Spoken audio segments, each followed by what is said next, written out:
সন্দেশখালীর বেড়মজুর 2 নম্বর পঞ্চায়েতের ঘটনা। আজ সন্দেশখালী বেড়মজুর 2 নম্বর পঞ্চায়েতের একটি ঢালাই রাস্তার উদ্বোধন ছিল।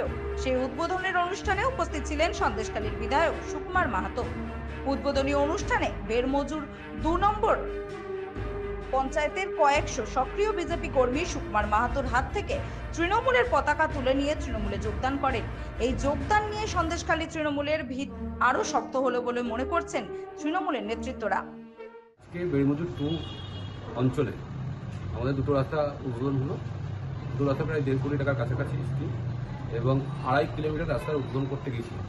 আজ সকালে যখন আমরা বেড়মজুর 2তে গেলাম, তো সেখানকার কিছু গ্রামবাসীরা গত লোকসভা ভোটে যারা বিজেপি অ্যাক্টিভ বিজেপি কর্মী ছিল এবং বিজেপি দ্বারা বিভিন্ন আন্দোলন, টায়ার জ্বালানো, এই সমস্ত বেড়মজুর অঞ্চল উত্তপ্ত করেছিল, সেই কর্মীরা আজকে সকালে তারা ইচ্ছে প্রকাশ করে যে এমএলএ সাহেব আসছে, ওখানে আমরা বিজেপি থেকে তৃণমূলে যোগদান করব। এবং সেটা আজকে প্রায় 100-র উপর কর্মী সমর্থক নিয়ে এসে তারা বিজেপি থেকে তৃণমূলে যোগদান করেছে।